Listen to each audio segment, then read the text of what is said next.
The road to 100,000 YouTube subscribers can be a long one, so how do creators just like you get there? In this series, you'll hear from YouTubers that have worked hard to build a loyal audience and learn what they did to grow. Meet Katarina Mogus. She has over 153,000 YouTube subscribers. I do tech tutorials, tips and tricks, unboxing.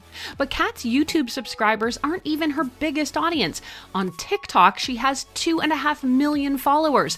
So why is she expanding to YouTube? You know, my audience over the years was wanting me to have longer form content. What are her regrets about starting her YouTube channel? It seems so scary, it seems so big. And what surprised her about YouTube? That is not what happens. We'll also talk about how she's gotten the attention of the biggest tech brand on the planet. They reached out to me and I was like, is this email for real? Katarina Mogus, or Kat, thank you so much for being here with me today. Thank you so much, Erin. We were just chatting before this that we were both at IFA in Berlin together, but we didn't even know. I wish we knew. I wish we knew, and you're right. We could have done this in real life and it would have probably been a lot more fun. That's okay. It's okay. We will meet in real life again, but it already feels like we are meeting now. Those parasocial relationships. Absolutely, absolutely. Well, Kat, for people that aren't familiar with your channel, talk to me a little bit about what your type of content is and how many subscribers you have right now. Yeah, so I actually started as a short form content creator first 5.5 years ago now. And I do tech tutorials, tips and tricks, unboxing, review videos all around the world of technology and everything new and cool that's coming out, as you know. So I started at short form videos and transitioned to long form about 1.5 years ago. And I've been doing that. I've added YouTube into my wheelhouse of content, and I currently have 150 something followers.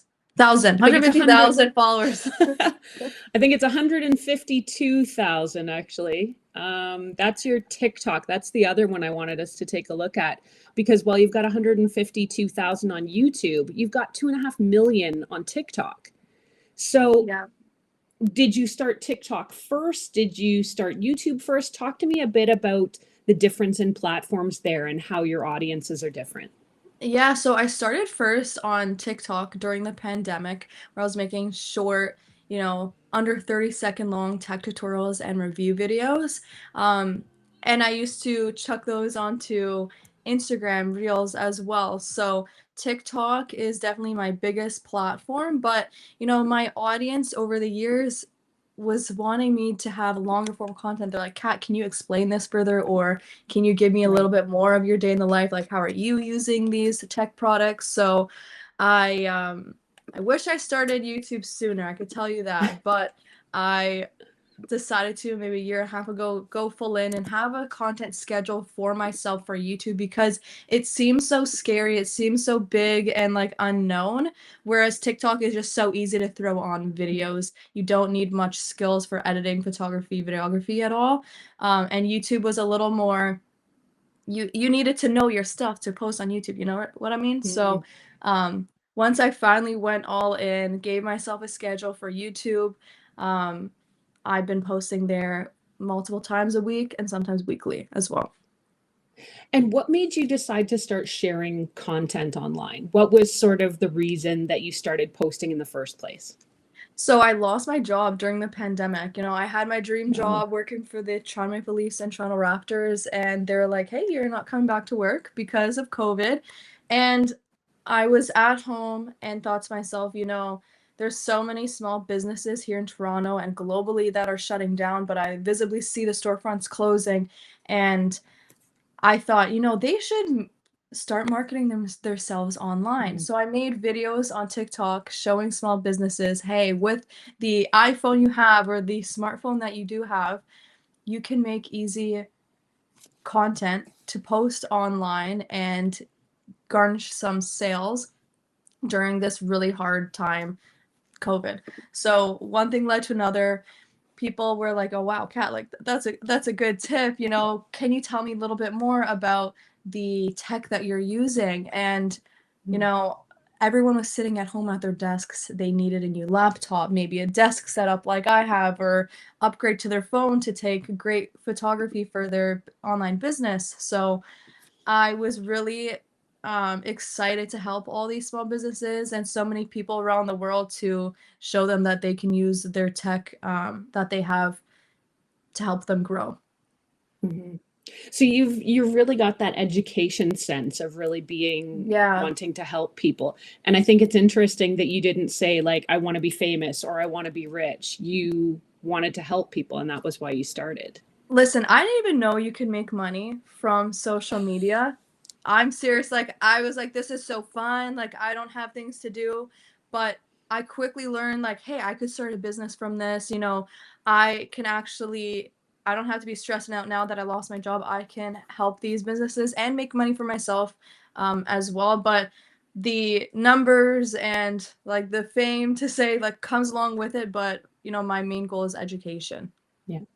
Let's talk about the money since we've kind of gone there. I think people have the impression that, successful YouTubers or large scale YouTubers make a lot of money from the ads that YouTube will place on our videos. That's called YouTube AdSense. But talk to me about sort of what the reality is for you as a content creator of where your income comes from. Yeah, YouTube AdSense is up and down. Every month it's different. You never really know if you have a video that pops off, but it's only 3 minutes long. You're not going to get as much as a video that's 20 minutes long. So it's kind of unknown sometimes what you're Mhm. going to make from AdSense.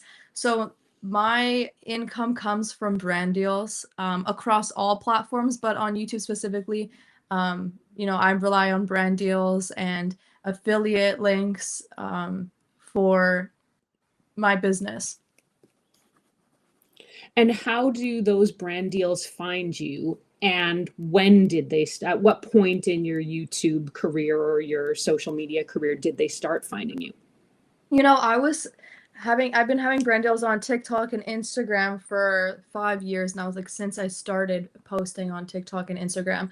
And those brands just found me right away. But the moment I started YouTube and building up an audience there, my existing brand partnerships on the other platforms were like, oh wow, Kat's also doing long form content. We're already partnering with her for a short form. Let's add in to the mix a long form review. So I remember my first YouTube partnership. I was so excited. I was like, okay, this is like, I get to talk longer than 30 seconds. I get to really show my audience why I like this product so much. And I don't know, it gives me more airtime actually to explain to my audience why they should like download an app or use something I'm using. And it's really special. But I think it was around, I don't know what number mark, but probably on like the lower end, probably like 20,000 followers, Mm, maybe 30,000 followers, just because I already had such a strong presence on my right. TikTok and Instagram. So these brands already trusted me and knew I could make a great review and content for them. But now it's a lot more in the mix, which I'm excited about because I love long form content. How do you grow a YouTube channel? So you've had success, extreme success on TikTok, but when it comes to YouTube specifically, how have you found growing the channel and what are some things that you've done to try to grow that channel? It's funny because I thought, oh, if I open up a YouTube channel, my followers from TikTok would just go there, right? That is not what happens unless I don't know, maybe some content creators that happens too, but I think for me, the people who watch TikTok is different than people who are watching YouTube videos. So my audiences are completely different. So I really had to sit down and be like, okay, I have to cater to a new audience. So I kind of had to reframe the way that I show up on camera and I create videos because it's not just a 30-second long or minute long TikTok. I got to talk for 10 minutes or longer, right? So I really made a schedule for myself and I stuck to it. And I realized that, oh wow, like I have a lot of things going on at once. I have to make short form, I have to make long form, I gotta cater to all these different apps. But what was really helpful for me was hiring an editor to edit my YouTube videos. Because as someone who's always on the go, traveling to different tech events around the world, there's not enough time in the day to shoot all this content, edit it, and show up in real life and travel. So I got an editor for my YouTube videos, and that was something that I thought, the money I make from AdSense, I can put it into having a team that can help me, support me, and help me grow. And that's definitely what has helped me grow, because I was able to be consistent and show up for that audience every week. And that definitely attributes to the growth. Like everyone says consistency, but on YouTube, it's really true. On TikTok, Right. you can just post like this and maybe you'll get a lot of followers from it, maybe not. But YouTube is like, it's a slow burn, but slow grind to get followers. I want to jump in a little bit on the team aspect that you mentioned. But let me start by asking, how much content would you say you put out in a week on YouTube specifically? So every week varies for me based on what's happening in the tech world, because, this week I was at the Apple event. So I'm posting a YouTube video every single day, maybe multiple a day. But on the regular week, I aim for one video and one podcast episode live on my YouTube. Okay. And then at what point did you realize that you needed to expand and have a team and have some people to help you? Do you remember sort of approximately what your subscriber count would have been, where you were like, okay, I need to hire people now? I think I was at 70,000 subscribers.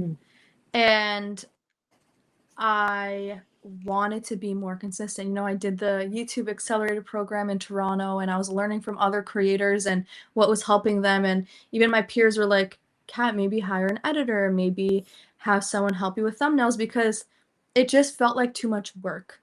And I wanted my business to grow. I wanted my audience to grow, and I wanted to give my existing audience an area where they can watch me longer form, So I really said, okay, I have to go all in. If I want to grow my business, I have to start hiring and getting help where I need. So I found someone on ytjobs.com, and I love her. Oh, She's my favorite. awesome. We have become friends now, even though she lives in a different state, but she helps me a lot, and it's really great to have someone on your team who can take a load off for certain things. That's so true. You may have kind of answered this in passing, but is this your full-time job now? Is this your career? Is this what you do day in, day out? Yeah, content creation has been my full-time job since COVID times. So I had no job, and I was like, I guess I'm making myself a new job. Yeah. Do you consider yourself an entrepreneur? Absolutely. I think anyone who's starting social media needs to put their head down and think like, hey, I'm building a business here, because you are, right? I am an entrepreneur. You're hiring a team of people. The structure of your business may be different from a brick and mortar, for example, but you really are entrepreneur as a content creator. And I think the successful content creators see themselves as that, and that's what makes them grow. That's what I was just going to ask is, was it always the way where you took everything very seriously when you were doing your content creation? Because I think, again, people might have the impression that a content creator is somebody who just, rolls out about at noon and maybe they make a video, maybe they don't. But my opinion anyway is that the most successful content creators are very intentional about what they're doing. Would you agree? Absolutely. And I think the things that, some people's content, maybe it's them rolling out of the bed, they're setting up like 20 minutes prior. They're setting up the shot, they're cleaning their room, like they're intentionally making it look like that, but they're grinding. The ones who are successful and treat it like a business are ones who are rewarded with that as well, I think. I would definitely agree. What would you say has been the hardest thing for you about building a YouTube channel? I think shifting my mindset from short form to long form was a little different for me, because, I was used to having crazy full energy for 30 seconds. And that's how my mind worked. Like, okay, I have to have these tiny little hooks the entire time. And it needs to be like that. And I remember editing my YouTube video being like, oh my goodness, like maybe I shouldn't be exactly how I am on TikTok and talk normally, and explain to my audience like they're my friend. And I tried a different little bit of content styles out where it sounds just like my TikTok, super high energy and fun and flashy. Then me sitting down, more chill, relaxed, bringing people throughout my day, how I use my tech devices. And I was able to see what my audience liked or what people gravitated towards and was able to create more content like that. So now I know what my audience likes and what people like to see on TikTok versus Instagram and versus YouTube. It's different and it's not the exact same. I think you learn Mm, as you create how to cater to those audiences, and you can also see in your analytics like, okay, people who are this age are watching this video. Maybe I'm going to explain it in this way. So you learn as you go, and I like that because it's a challenge, definitely. yeah. Would you say you tend to follow trending topics more, or are you working on evergreen content, or is there a bit of both? I think for tech, it's hard to um, not shoot what's happening in that moment. There's Apple just came out with iPhone 17. So I was at that event last week. Now I'm shooting hands-on of the products. So I think that's what I have to do because that's what's trending in the tech world. And I'm always on what's new and what's coming out. But my podcast is my evergreen content that people can go back to and listen to more of ideas and interviews with tech CEOs and executives. So I think I'm feeding both audiences where it's my evergreen content is my podcast and what's happening in the moment, what's trending is my YouTube videos. Mm.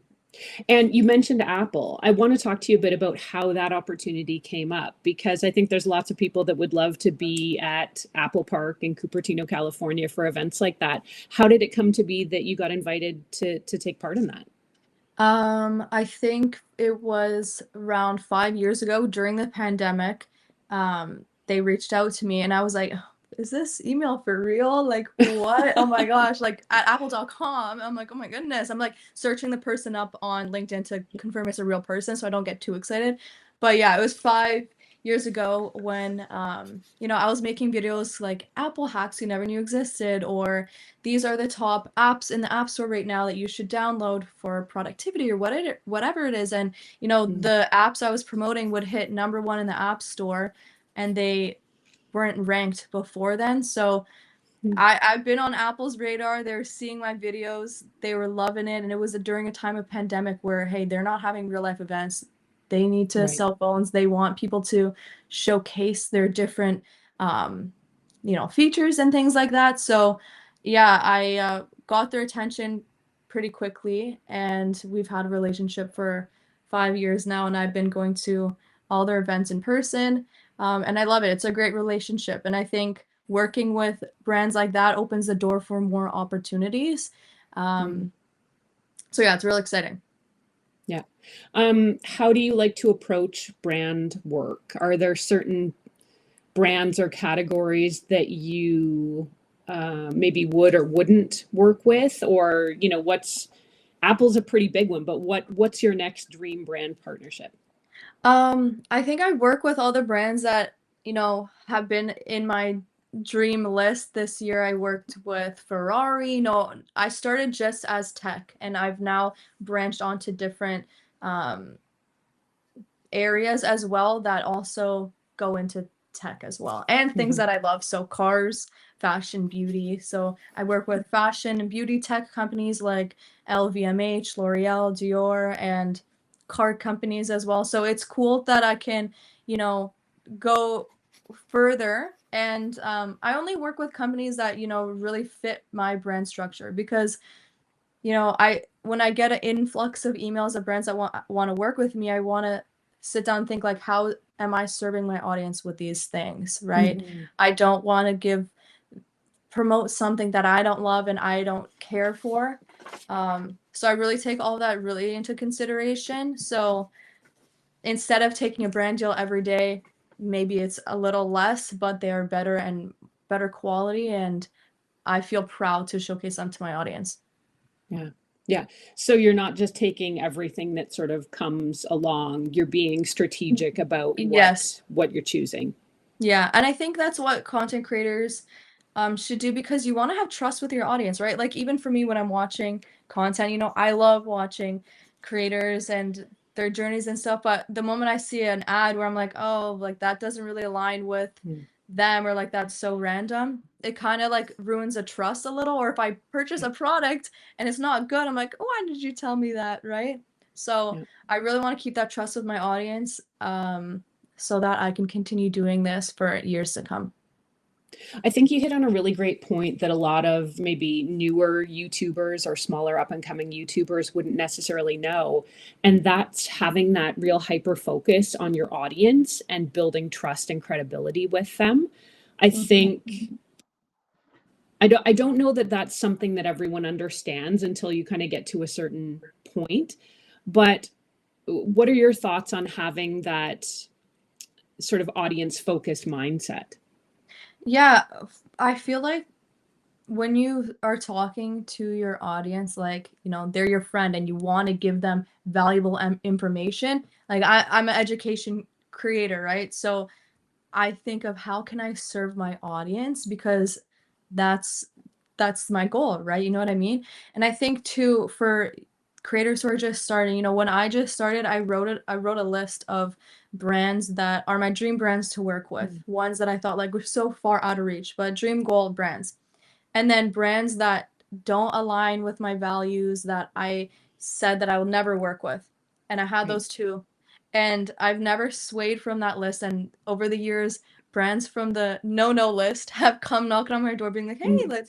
let's do this." And, in the moment it might seem great, like, "Wow, they're gonna pay me to do this," but, you have to stick to your guns of saying like, "Hey, that doesn't align with me, my values, or my audience isn't gonna Mhm. find value in that product or service, so I'm not gonna work with them." And in the long run, it will help you and you will continue to have that trust with your audience Mhm. because you're staying true to yourself and working with the brands or companies that you think are best suited for you and your audience. Mhm. Agree. What's the day-to-day reality of life as a YouTuber or as a content creator for you? What does a typical week look like? For me, I think it's different. Every content creator has a different day to day, and even our own days today are never the same, right? So for me, I'm flying all over the world to different tech events. So, earlier this week I was at the Apple event. Yesterday I flew into home, spoke on a panel. Today is my filming day where I'm filming all of my YouTube videos for next week because the big Apple launch. And then Sunday, I'm flying out to another event, and I have like 4 cities I'm going to next week. So it's really different for content creators based on what their niche is or based on what they're doing for their job and career. I'm not only doing YouTube, I have TikTok, Instagram, but also public speaking engagements, event appearances, um, and things like that. So it varies and it's always different, but I think that content creators and people who are successful on YouTube really have to schedule their time and make time to create these videos because it gets to a point where you're spreading yourself too thin sometimes it may feel like. So that's why I'm like, okay, I need to hire an editor. I need to Mhm. schedule out a full day to bulk film my videos and things like that. So it's always changing and you kind of just have to adapt with it and roll with it and continue to grow like that. Mm. I'm glad you brought up the scheduling and the bulk filming because I do that as well. Wednesday every week is my recording day, and I'll do anywhere from 2 to 9 videos depending on what I've got to get out that week or over the coming weeks. Do you also work in advance? Like, are you recording videos today or this week that will come out in the weeks to come, or do you tend to like put out what you record that same week? For me, there's a lot of embargo dates. So it's like Mm. I get a new product, tech product, right? And the company's like, okay, you get it today and you're allowed to post it 2 weeks from now. So in that situation, yeah, I'm gonna shoot it today so that it's ready for then. But I think sometimes if it's like in that fleeting moment, like at the Apple event this week, I had to shoot, edit, and post it all in the same day within hours because you want to get the content up there once the brand announces what's new and what's coming. So it really changes, and you can definitely speak on that too, where it's different for different products and different things that are happening in the industry. But it's good to just kind of have a schedule for yourself too and be like, okay, I know they're gonna make me do it this week if the thing's coming out in a few weeks from now. So it always changes. And sometimes I'm like, okay, I guess I'm filming a YouTube video today. Like I gotta set up my studio right now. Yeah. If new people were just starting out, and I mean, there's plenty of people that join YouTube and start channels every day. There's a lot of experts, though, that are saying YouTube is overcrowded, that there's too many channels, there's too much content out there. How do you stand out? What's your advice to people who might want to, look at your success or look at other people hitting 100,000 subscribers and say, how do I get a piece of that? What's your advice to them? Yeah, so it's great that there's more creators on there, more voices to listen to, more diversity. I think that's awesome. But if you want to stand out, just be yourself. Don't watch the other people who are in the same niche and see like, oh, they're successful, I need to make my videos just like them, because the audience will continue to watch that person who's already successful. And I what I did for myself was, hey, I'm different on TikTok. I'm different on Instagram. That's why I'm garnished followers. So I need to continue like that on YouTube. And, I do tech videos. I have a pink girly setup. It's very different from anyone else on YouTube. Yeah, look at us, right? So we're aligned there, yeah. So I think that people need to just be true to themselves. If they have opinions that might be different from other creators, go with what you believe in. There will be people that will find you, and don't just try to fit in. And I would say to people as well, like you're very unlikely to, get 10,000 subscribers in a few months, certainly, or even in your first year or two. It takes a good long time to get that traction. For a lot of people. I mean, there's certainly some people that go viral, but it's not a fast path anymore, I wouldn't say. Would you agree? I would 100% agree. I started with having millions of followers on my other socials and nothing on YouTube. It is a slow grind, but it is worth the grind. I could tell you that. Yeah. Yeah.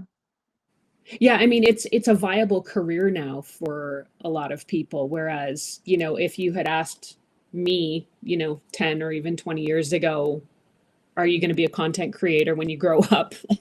What? No. But I think it's a very viable opportunity for a lot of people. And I would tell people like do it because you love it and you're having fun with it. Like don't see it as like another added stress in your life. If you're enjoying it and having fun, you will celebrate those small wins. When I first started content creation in general, I would write in a notebook like my small wins and or big wins too, that now looking back, I'm like, oh my gosh, I can't believe I was like so excited about that tiny thing. And now that's like an everyday occurrence, right? So you grow and you look back and you feel so proud of yourself because you saw how far you come, And when I started posting on YouTube, I would write those things too, like, oh my gosh, I have 5,000 subscribers on here. This is great. Someone asked for a tutorial about this. I'm gonna make that. Or this video got this many views. Heck yes. Let's do it again next week. So celebrate those little wins. Look back at it so that you can see how far you've come, because that's such a great feeling, and continue to do it because you're loving it and having fun. Do you remember what your sort of first milestones were when you were starting out on YouTube? What you were sort of going for and aiming for on the smaller side? I think I just wanted to build an audience on YouTube that, was anticipating my next video and telling me like, hey, we love this. Can you talk more about this or things like that? I just really wanted to build a community on YouTube. And I feel like what's so special about YouTube is that it's a different community than TikTok and Instagram, whereas YouTube people will come back video after video, continue to show up. They'll remember things that you did before and comment that. So I really feel like a strong knit community on YouTube. And it makes me happy and proud to continue to create content for those people because they show up for you in your comments and really nice things they say. Yeah, that's actually a really good point about the comments. Getting a cruel comment or a mean, troll on your page early in the game can really be defeating for a lot of people. They're not expecting that kind of negativity. How do you deal with the comments on your YouTube channel? What are they like? And are you deliberately trying to curate a certain type of community on the channel? Honestly, if something's off or not what I like, just delete. Like I don't let things bother me. There might be that one troll, but 100 lovely comments. So only take in and appreciate the lovely things people say and the support you get. I don't even worry or think about anything negative. Mm-hmm. Do you have someone helping you with your comments, or are you largely reading them yourself? No, I read them all myself, and I think that's the best. I want to keep it that way no matter how big my channel gets. I want to keep it that way because that's the community that I love and that I'm providing for and, showcasing all my tech tips and tricks for. So I want to keep that to myself. Hmm. What's your next milestone on YouTube? What are you going for? Road to a million. The 100,000 plaque, I remember when I got it, it's right here. I see it back there. It looks fantastic. Thank you. I was actually in Europe for a work trip for last summer, and I got my mom to unbox it. She's like, I'm not gonna unbox it. I was like, FaceTime with me and just unbox. Like, I really want to see it, please. Yeah. And then and she did. So I'm excited to add another addition to it. And do you have a sense at this point of how long that might be before you get there at the current rate you're growing? No, and I don't want to put that pressure on myself, because like we said at the beginning, the numbers don't equal monetary value. Like, yeah, it looks great if you have million. Same with me, millions on other platforms. But if you're providing for your audience, giving great quality content because you love it, that's what's going to make you happy, not just the number. Like, yes, it was great to see, awesome to unbox it, but you're always working towards the next thing, but just upping your content and feeling proud of it is most important. Mm-hmm. Kat, if we can sum up the advice that we're giving out to people who are on their own road to 100,000 subscribers, you've talked about focus, about being focused in what you're doing, about being consistent, and being entrepreneurial and loving what you do, doing it for the love of what you're sharing as opposed to maybe seeking fame. Is there anything else you want to share with people? Yeah, I would definitely say enjoy it, have fun with it. Always try to up yourself. I thought I knew everything when it came to content creation. Then I went on YouTube and I was like, okay, I gotta fix my lighting. I gotta get a better mic. So continue to grow and fuel back into your business to take your videos to the next level because you'll be rewarded from it and it'll just make content creation that much more fun and enjoyable. Kat, thanks so much for being here with me and for sharing your own road to 100,000 subscribers. Congratulations on your success to date. And here's to that gold play button coming soon, we hope. Thank you so much, Erin. It's lovely to chat with you. So I appreciate it so much.